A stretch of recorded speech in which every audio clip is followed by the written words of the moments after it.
عارف رومی رحمۃ اللہ تعالیٰ نے لکھا ہے کہ وہ جس چیز سے بندے کو محبت ہوتی ہے نا، اس کا نام خواب میں بھی لے لیا جائے تو بندہ چونک جاتا ہے۔ عارف رومی رحمۃ اللہ علیہ فرماتے ہیں ایک شخص بیمار ہو گیا تھا، کومے میں چلا گیا تھا، وہ کئی لوگوں نے کوششیں کی پر وہ شفا نہیں ہوتی تھی۔ باپ اس کا بہت بڑا آدمی تھا، مالدار تھا، تو اس نے ایک بڑے طبیب کو بلایا، اس نے کہا اس کا پتہ تو کرو معاملہ کیا، کیسے ٹھیک ہو سکتا ہے۔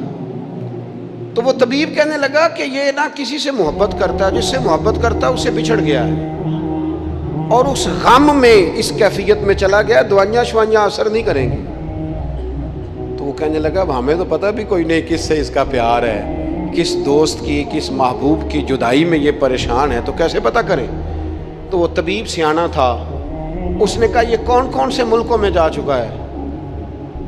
اس نے ملکوں کے نام لیے تو اس طبیب نے نا اس کے کان میں ان سارے ملکوں کا ذکر کیا۔ جب وہ والا ملک آیا نا تو ہلکا سا چونکا،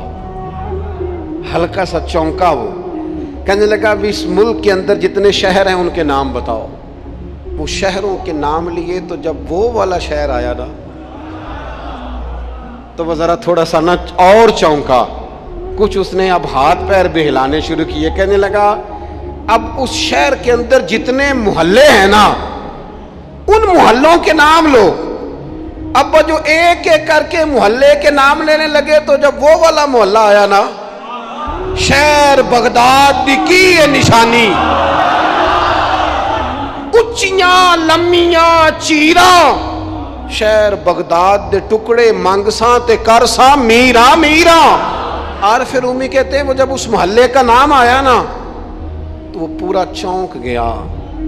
تھوڑے سے لوگ ہوتے تھے، تھوڑی سی آبادی ہوتی تھی، اس نے اس کے باپ سے کہا کوئی طریقہ اختیار کر، اس محلے میں بسنے والے جتنے لوگ ہیں نا ان لوگوں کی فہرست منگا، اس ملک سے اس محلے سے ان لوگوں کی فہرست آئی۔ جب ایک ایک نام بولے جانے لگے اور جب نام آیا نا محبوب کا، نہ علماں وچ پھسا سانو تو یار دی گل سنا۔ اور جب نام آیا نا اس محبوب کا تو پہلے اس کے ہاتھ کانپے، پھر اس کی نظر پھڑکی، پھر اس کی آنکھوں میں آنسو آئے، اور پھر اس نے آنکھیں کھول کے ہاتھ تھاما اپنے باپ کا اور رو کے کہنے لگا ابا وہ آیا ہے، وہ یہاں ہے، ملاقات ہو جائے گی۔ اسے سمجھ آ گئی اس کی شفا کہاں ہے۔